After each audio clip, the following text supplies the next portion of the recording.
Olá, muito bom dia para você. Segunda-feira, o Record News Rural de hoje está no ar. Olha, um grupo de mulheres se reuniu no interior de São Paulo para um encontro que fortalece o protagonismo e a participação feminina na cafeicultura. Na terceira edição do Dia de Campo Mulheres do Agro, não faltaram exemplos que mostram como a força feminina faz a diferença no agronegócio. No agro, agora é que são elas, e cada vez mais. Rostos com histórias de sucesso e exemplos para quem está chegando. Imagine o desafio da Laura, explicar para uma família com 5 gerações no cultivo do café a importância da sustentabilidade. A gente teve, assim, em relação à família dele, uma dificuldade por muito tempo, assim. Agora a gente lida a família toda junta, né, trabalha junto, mas isso demorou.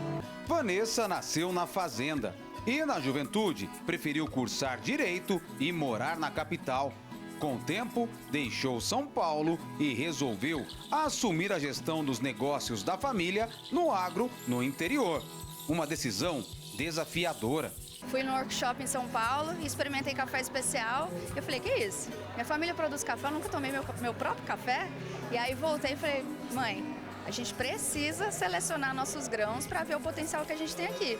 E aí fizemos isso em 2018, vimos que tinha potencial para cafés especiais. E aí a gente começou a mudar o manejo para ter um pós-colheita mais apurado e mais voltado para cafés de qualidade. Para Lorena, a mulher não tem que ocupar o lugar dos homens do campo, mas estar junto com eles. A gente veio para poder agregar, para poder suprir algumas necessidades que antes não tinha como por questão falta de tempo do homem no campo, né?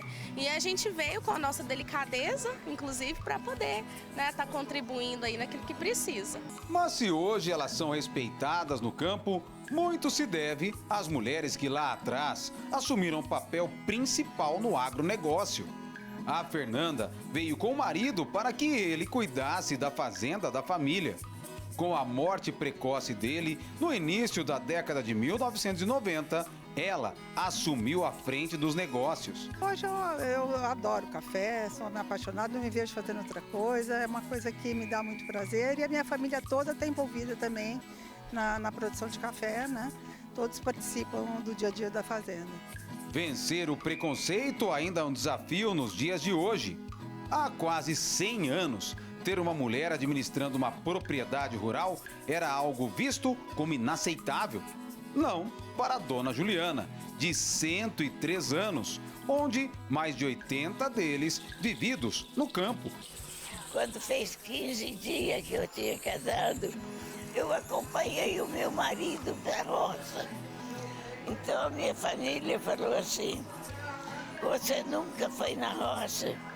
Eu falei, não tem importância, eu vou ajudar o meu marido, porque nós vamos trabalhar junto com muito amor e carinho, para nós dar o exemplo da nossa família. Em uma região que é mundialmente conhecida pela produção de bons cafés especiais, as mulheres têm ganhado cada vez mais espaço no mercado. E eventos como esse aqui são importantes para que elas troquem experiência e consigam crescer ainda mais. Eu imagino que para a mulher, da porteira para dentro da propriedade, a atuação dela é muito mais efetiva. Às vezes, da porteira para fora é que a atuação da mulher ainda fica um pouco restrita. Mas dentro da propriedade, as propriedades de maioria familiar, o poder da mulher acaba sendo muito grande, viu? Para quem está buscando se fortalecer nessa área, toda ajuda é muito bem-vinda. E ela pode vir de maneira gratuita. A ideia é buscar tirar essa mulher aí da invisibilidade e trazer para ela renda, para que ela possa empreender e ter aí um futuro melhor para sua família. Segundo o Centro de Estudos da USP, em 2023 no Brasil, mais de 11 milhões de mulheres já trabalhavam no agronegócio e quase 1 milhão já lideravam propriedades rurais. 74% delas afirmaram ter sofrido preconceito sobre a capacitação para assumir os negócios. Na região da Alta Mogiana, segundo a Cooperativa dos Cafeicultores e Agropecuaristas da região de Franca, a Cocapec, a presença feminina na cafeicultura aumentou 9% nos últimos 8 anos. Uma evolução comemorada por elas. A mulher trazendo competência, firmeza no trabalho dela, está conseguindo ganhar esse espaço. Isso aqui fortalece muito o que a gente está conquistando e que a gente está tentando fazer aí no agro. Cada vez mais espaço e sempre com competência. Olha, a produção brasileira de ovos subiu novamente no segundo trimestre. De abril a junho, foram produzidas 1,03 bilhão de dúzias de ovos para consumo. Dados do IBGE, analisados pelo CPEA, apontam que no segundo trimestre deste ano, a produção de ovos foi 3,2% maior que no trimestre anterior e 7,2% superior ao de igual intervalo de 2024. No total, foram 1,03 bilhão de dúzias de ovos para consumo. Em maio, o setor registrou recorde de produção, somando 349,5 milhões de dúzias. Os preços no mercado interno, no entanto, não recuaram tanto, apesar da maior oferta de ovos. Isso porque o bom desempenho das exportações contribuíram para equilibrar a disponibilidade doméstica. Em Bastos, interior paulista, entre abril e junho, a caixa com 30 dúzias do ovo tipo extra branco se desvalorizou 4,3%. A queda para o ovo vermelho foi de 6%. E o poder de compra dos produtores de frango em São Paulo cresceu em setembro, mas a alta dos insumos preocupa.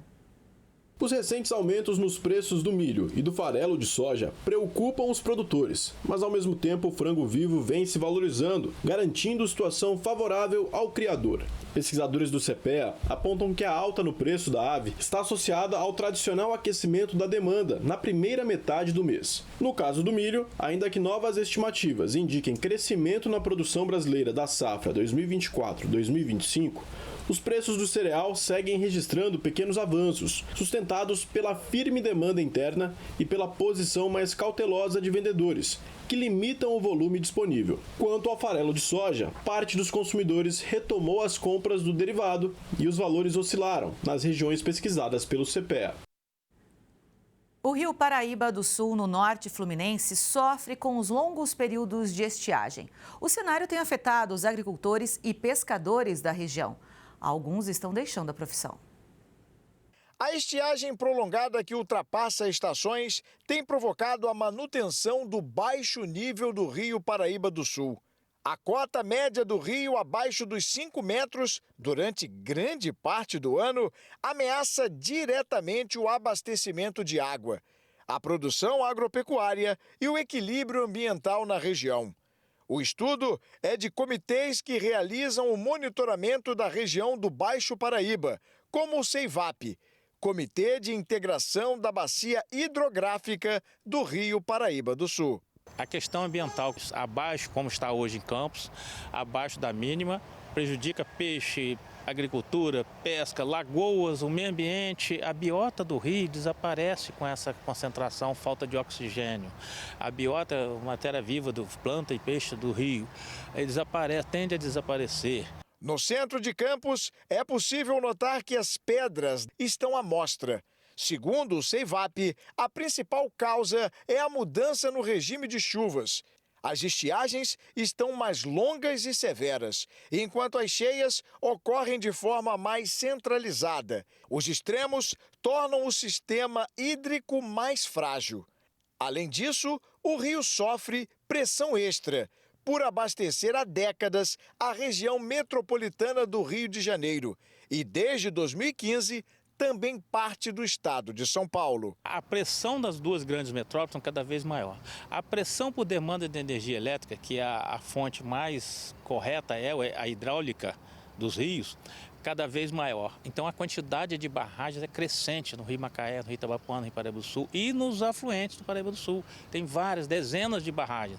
Cada barragem, na época da estiagem, ela não foi feita para manter uma vazão mínima necessária. As barragens modernas têm que ter essa visão, além de gerar energia elétrica, manter um reservatório para manter um nível de água para os períodos de estiagem. Os efeitos dessa baixa vazão já são sentidos na prática. Em Campos, os canais da Baixada Campista que dependem da água do rio não são mais abastecidos por gravidade. Isso, segundo ele, acelera a salinização do solo, prejudica a agricultura, pecuária e principalmente a pesca, onde Helenilson, presidente da Associação dos Pescadores da Coroa, sabe bem que o cenário é preocupante. Para nós é um prejuízo, porque se não tem água, também não há peixe. Se a água não existe, só existe areia. Se você vai pescar, só encontra areia e pedra. O peixe é uma raridade. Segundo Helenilson, o futuro de incertezas já chegou e vários pescadores deixaram a profissão por conta da situação atual em que se encontra o Rio Paraíba do Sul. Do meu quadro, eu já perdi mais de 60%. Mais de 60%. Porque não há sustento. A solução, segundo especialistas, está na criação de reservatórios para acumular e liberar água de forma equilibrada, mantendo o ecossistema vivo e minimizando os riscos de cheias e secas extremas. Existe um estudo da Agência Nacional de Água muito completo, feito em 2012, período de muita cheia, voltado para a contenção de cheias, mas depois veio a seca, esse estudo engavetou. Agora nós estamos atualizando esse estudo e não só contenção de inundação, mas fazendo cisterna para que essa água contida lá na chuva venha na seca para nós aqui. A história está aliada à modernidade na usina mais antiga em operação no mundo. Eu fui até Pernambuco conhecer um pouco dessa história que mostra a tradição de olho no futuro. Tradição, história, experiência, competência. Essa é a usina Petribu, fundada como engenho ainda em 1729. Hoje ela processa cerca de 8.500 toneladas de cana, 1.000 toneladas de açúcar e 2.000 litros de etanol por dia. Nada aqui é desperdiçado. A vinhaça, por exemplo, vai para a fertirrigação e até a biomassa vira energia que abastece toda a propriedade. Para isso, é preciso estar atento às novas tecnologias e aos recursos. Nós temos que pensar sempre no futuro, né? Daqui a 4 anos nós vamos fazer 300 anos e a gente não pode imaginar estar plantando cana como a gente plantava, né, há 100 anos atrás. Então, hoje a gente realmente investe bastante em tecnologia, inovação, tanto na indústria quanto no campo e principalmente no campo, né, que é onde está toda a nossa riqueza. Pelas características do solo e do relevo, boa parte do trabalho no campo ainda é braçal. Mas, cada vez mais, o que se vê por aqui é pesquisa e tecnologia. São pelo menos 600 variedades. A Petribu possui o maior centro varietal de cana do Nordeste e tem parcerias com os melhores centros de pesquisa do Brasil.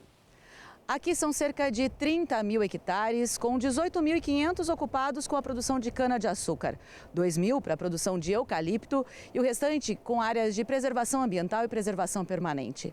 Por dia, cerca de 5.300 funcionários fazem o trabalho com 400 equipamentos. Pelo menos 100 deles são tratores. Tem que ser um maquinário robusto, né? Que a gente sempre preza a questão da economia, né? da ergonomia também, por conta dos trabalhadores, né? Que passam o dia na atividade. Tem que ser um trator econômico, um trator que tenha muita potência, né? Que consiga ter a qualidade que a gente precisa para fazer as atividades. Então, realmente, o trator da Valtra ele tem atendido bastante. Hoje, a empresa não é apenas uma usina de cana-de-açúcar, mas uma fábrica de alimento que também exporta para as Américas, Europa, Ásia e África. Daniela está à frente das operações da Petribu desde 2014 e é a primeira mulher a presidir uma usina no Brasil. É um desafio, não é fácil, mas eu acho que a dificuldade é para todo mundo, né? Acho que a gente tem que tentar sempre estar aprimorando nossos conhecimentos. Eu tenho muita humildade para aprender. Todo dia tem situações novas, situações em que a gente realmente nunca passou, né? Usina é uma fábrica de problemas, né? Porque você tem campo, você tem indústria, você tem, né, diversas atividades, tem toda também a parte financeira, comercial, tudo. Mas acho que quando a gente faz o que a gente gosta, né? Quando a gente faz com amor, acho que as coisas ficam um pouco mais fáceis. A primavera começa hoje às 13h19 da tarde. E como será que fica o tempo neste primeiro dia da nova estação? Você confere agora a previsão para todo o Brasil.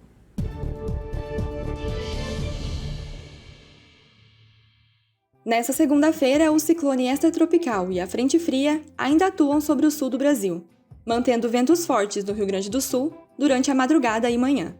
Mas ao longo do dia, ambos os sistemas já se afastam, permitindo a entrada de uma massa de ar polar que deve derrubar as temperaturas. A frente fria avança pelo sudeste, favorecendo chuva intensa, temporais e rajadas de vento principalmente em São Paulo e em áreas vizinhas. No centro-oeste, as instabilidades se espalham pelo Mato Grosso do Sul, centro-sul de Goiás e Mato Grosso, provocando pancadas de chuva localizadas. No nordeste, os ventos úmidos do oceano mantêm chuvas na faixa litorânea, enquanto o interior segue seco e quente. No norte, calor e umidade sustentam pancadas de chuva no centro-sul do Pará, sudeste do Amazonas e Rondônia. No Rio Grande do Sul, chuvas fortes até o final da manhã, e as instabilidades avançam por Santa Catarina e Paraná ao longo do dia. À noite, as chuvas devem se concentrar no litoral. No sudeste, pancadas de chuvas intensas em São Paulo, com risco de temporais. Na região metropolitana do estado, rajadas de vento que podem alcançar até 80 km por hora, com alto potencial para queda de galhos, árvores e pontos de alagamentos. Também há previsão para o Triângulo Mineiro, Centro-Sul e Oeste de Minas, e Zona da Mata Mineira. No Rio de Janeiro, pancadas mais fortes também podem ocorrer nessa segunda, com rajadas de vento entre 70 e 80 km por hora. No Centro-Oeste, as pancadas de chuva continuam no Mato Grosso, e áreas de instabilidades avançam por Mato Grosso do Sul e Centro-Sul de Goiás. Na faixa leste da região Nordeste, pancadas de chuvas ainda ocorrem, e também entre a faixa litorânea do Ceará e do Maranhão, onde há risco de pancadas no interior do estado. Nas demais áreas, o tempo firme continua. E no norte, as pancadas de chuva ficam mais concentradas no centro-sul do Pará, sudeste do Amazonas e Rondônia, além do Acre, Roraima e oeste do Tocantins. O tempo seco ainda continua em boa parte do interior do Nordeste, áreas do Tocantins, Goiás e centro-norte de Minas. E em relação às temperaturas, máximas de 20 graus em Porto Alegre, 25 em São Paulo, 32 em Belo Horizonte e Goiânia, 28 em Salvador e até 33 em Palmas e Cuiabá. A conectividade tem papel fundamental para os produtores rurais, mas ainda é um desafio para o agronegócio brasileiro, já que ela não chega em todos os lugares. Mas é por meio da conectividade que as demais inovações podem ser aplicadas, melhorando a produtividade, a qualidade dos produtos e também reduzindo custos de produção.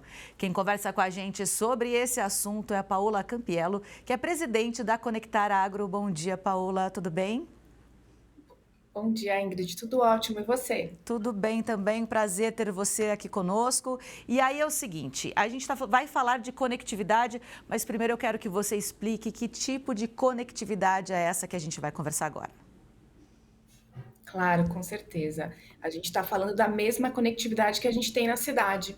Então, imagina que a gente vai para as áreas rurais e precisa conectar o campo. Então, a nossa ideia aqui como Associação Conectar Agro é poder fomentar a mesma conectividade da cidade, o sinal público de internet que funciona no nosso celular.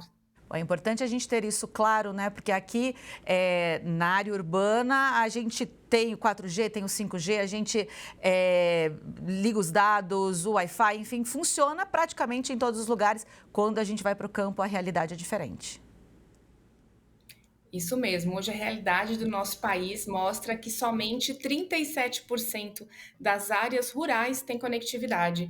Então, a gente traz esse alerta, né, para o nosso país, para o terceiro setor, para as empresas privadas, para que a gente entenda aqui como sociedade que a gente precisa de conectividade para habilitar todas as tecnologias no campo. Bom, e aí a gente começa a falar então um pouco mais sobre um estudo sobre conectividade que vocês acabaram de fechar. Primeiro no café. Quando a gente fala de café, qual é o cenário no Brasil de uma maneira geral? Bom, vamos pensar primeiro que as áreas rurais no país têm 37% de conectividade. Quando a gente olha o café, esse cenário é um pouco diferente. Então, nós temos quase 70% das áreas do café conectadas, né? Então, eu penso que no Paraná eu tenho 80% da região conectada, no Espírito Santo 79%, em São Paulo 76%. Então, a gente pensa que onde a gente tem o maior desenvolvimento do nosso país, a conectividade também acompanha. E aí a gente vê que o maior produtor de café do nosso país é Minas Gerais, a gente tem uma conectividade abaixo da média, que é 67%. E a gente pensa, poxa, por que isso, né? porque Minas Gerais é um estado muito grande e a gente tem alteração de relevo, então é muito complicado chegar com a internet em todos os lugares de Minas Gerais. Então esse é o panorama aqui do café. E é interessante quando a gente fala de café em Minas Gerais, porque tem uma novidade, né, da semana passada, um projeto de lei no estado. Explica pra gente. Isso mesmo. Nós da Conectar Agro, a gente está muito próximo do terceiro setor, então a gente tem acompanhado, né, os programas estaduais para realizar a conectividade no campo. O primeiro estado que teve, né, uma lei de incentivo à conectividade foi o Paraná, e na semana passada teve a aprovação de uma lei que fomenta a conectividade em Minas Gerais. E o que isso quer dizer? Que empresas do setor privado que possuem ICMS e empresas que querem receber essa transação de ICMS podem fazer a transação, e aí a gente consegue ampliar a conectividade no estado. É um estado que precisa de bastante conectividade, como o noroeste, por exemplo, do estado, que tem uma região bem importante de Unai, não tem conectividade, ou o norte. Então, a gente pensa que com essa possibilidade do projeto de lei ser sancionado pelo Zema, vai fazer toda a diferença e a gente vai realmente ver que o estado de Minas Gerais vai despontar em tecnologia por conta, né, da conectividade, que ela não somente tem a inclusão de tecnologia, mas a inclusão social também, que a gente fala que é muito importante para as áreas rurais. Se a gente já sabe que Minas Gerais é o estado o maior produtor, né? A gente até tem um dado que se Minas Gerais fosse um país, estaria entre os maiores produtores de café do mundo. Tendo conectividade, o produtor tendo acesso à internet, a esses dados, né?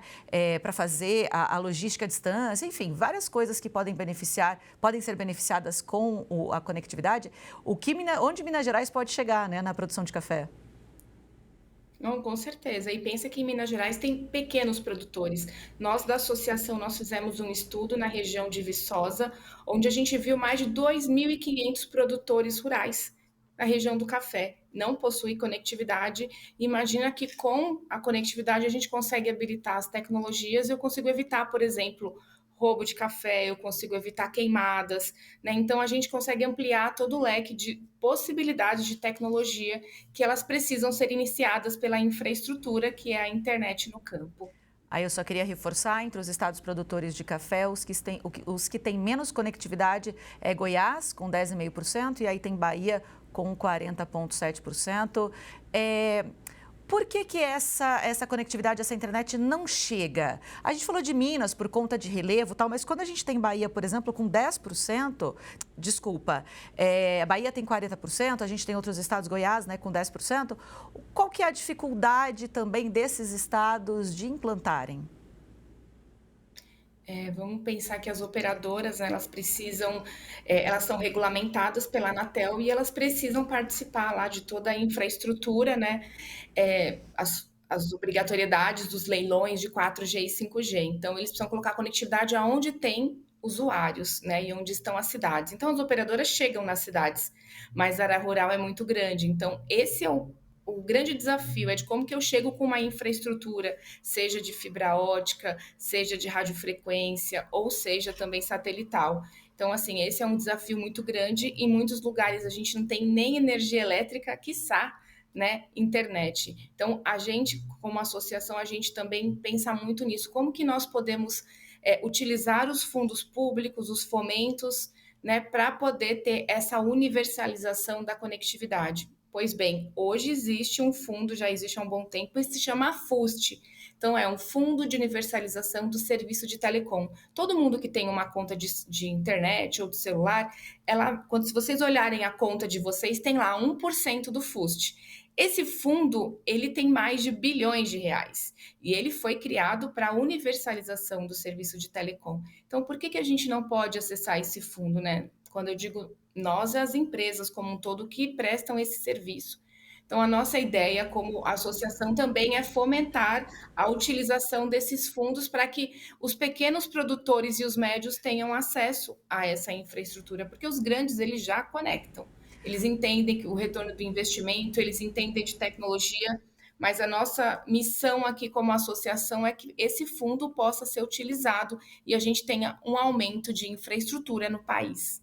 E como você disse, né, para dar acesso também a médios e pequenos produtores, até para que eles tenham competitividade com relação aos grandes produtores, para terem acesso a essas tecnologias. Agora, outra cultura que vocês analisaram também foi a de cana-de-açúcar. A conectividade nacional é 66,6% da área canavieira. Essa porcentagem está conectada, são 6,2 de 9,3 milhões de hectares. Como é que está essa questão com relação à cana-de-açúcar? Quais são os estados mais conectados? São Paulo é o estado mais conectado, com 76%. E ele também segue o mesmo caminho do que a gente fala do Índice de Desenvolvimento Humano, né, dos estados que têm maior implementação de tecnologia. A cana-de-açúcar, eu acho que tem um ponto importante que a gente fala da mecanização, né, por conta das obrigatoriedades, das leis de mecanização. Para fazer o controle e a operação de um ciclo todo de cana, as grandes empresas, as usinas, elas fazem o monitoramento de tudo. Então, eles realmente foram investir em tecnologia. Pensa que uma operação de cana, para quem não conhece, de cana-de-açúcar, ela funciona e opera 24/7. Então, desde o plantio, a colheita, acompanhamento de toda essa lavoura, fazer a pulverização, ela já acontece. Existem centros de excelência nas usinas que fazem o monitoramento, né, da operação, de quando que o caminhão chega junto com o transbordo, quando que ele vai para a usina. Então, essas operações funcionam e por conta dessas usinas, né, dessas grandes áreas, a conectividade tem um aumento comparado com o café e com a soja, que eu acho que a gente vai falar mais para frente. Exato, porque é interessante quando a gente fala de café, a gente até fala de pequenos produtores, né? Cana geralmente são grandes áreas, seja mais relacionado a centro-oeste, sudeste, sul, que são áreas mais planas, como a gente acabou de ver agora há pouco aqui no programa, também produção de cana-de-açúcar em Pernambuco, que aí é o relevo, uma topografia diferente, mas essa questão da conectividade, do acesso aos dados é muito importante porque é uma produção em larga escala. Com certeza. Além disso, muitas vezes as usinas arrendam áreas. Então, se ela toma a decisão de arrendar essa área, ela precisa controlar a área. E como ela faz o controle? Né? O controle da colheita, do plantio, ou controle do próprio clima. Ou, por exemplo, ela vai fazer a pulverização via drone. Ela precisa ter essa área conectada e existem os COIs, que são os centros de inteligência das usinas que acompanham a operação em tempo real, né?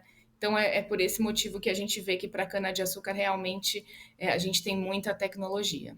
A gente fala dessa cultura, os estados menos conectados, só para a gente deixar registrado aqui, Mato Grosso do Sul, Goiás, mais uma vez, Minas Gerais ali, que a gente destacou no café, aqui na cana está baixo, Amazonas, que praticamente não tem, e também Piauí, a gente entende agora a logística disso, a dificuldade, né? E aí, quando vamos mudar de cultura, então, você falou da soja. A gente fala muito da produção de soja no Brasil, né? O maior produtor de soja, enfim, mas essa cultura das três analisadas é a menos conectada, é isso? É isso mesmo. A gente tem um grande desafio de infraestrutura, né? Se a gente compara o Mato Grosso e a região do Matopiba, que é Maranhão, Tocantins, Pará e Bahia, que a gente se chama de Matopiba, tem uma porcentagem muito pequena. Então, eu vou falar aqui para vocês entenderem com um pouco mais de clareza. A gente tem 33% da área de soja no país conectada. É muito pouco, né, gente? E aí a gente pega Matopiba, que é 10% da área conectada, e Mato Grosso, 18%. Então, realmente é um grande sinal de alerta aqui. A gente, né, como sociedade, a gente precisa aumentar a produtividade, a gente precisa realmente ter uma maior receita. A gente sabe que o nosso país realmente é o celeiro do mundo e a gente vai alimentar o mundo.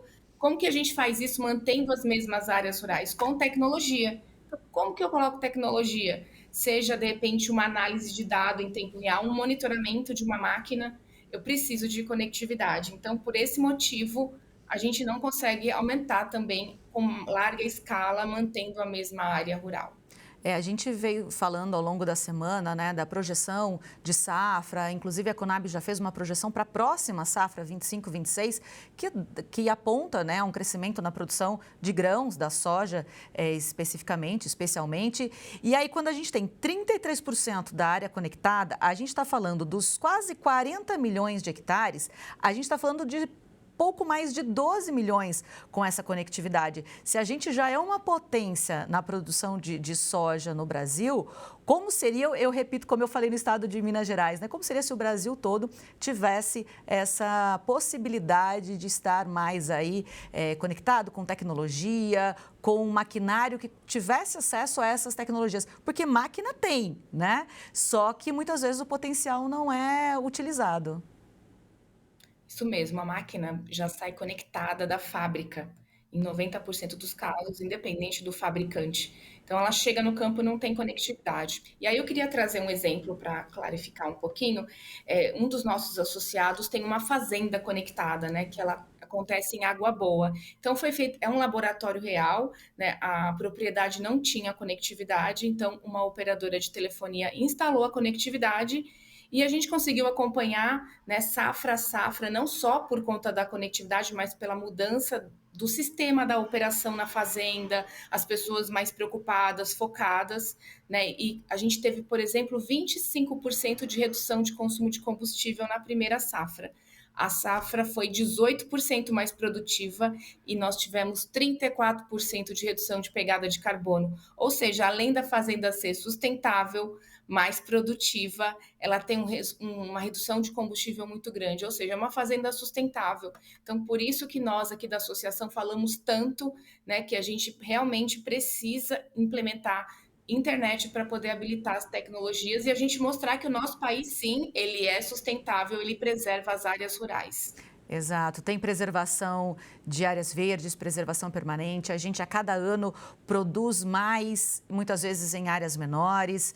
E tudo isso graças ao desenvolvimento da agropecuária, o desenvolvimento de novas tecnologias. Na semana passada, nós falamos do Brasil, o 9º lugar em desenvolvimento de patentes do agro. Tem que ter chance de usar tudo isso, né? Isso mesmo, imagina a gente falando tanto, né, de inteligência artificial. Para que tenha inteligência artificial no campo, eu preciso de dados.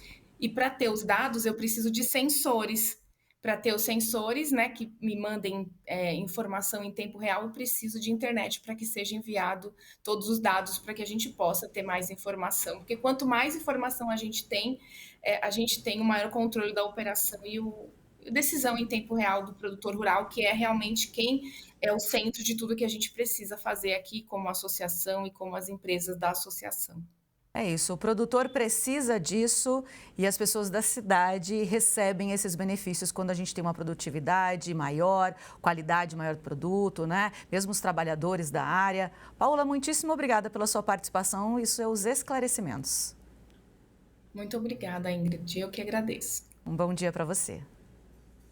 É isso, a gente encerra então essa edição do Record News Rural de hoje. Muitíssimo obrigada pela sua companhia, uma ótima semana para você e até a próxima.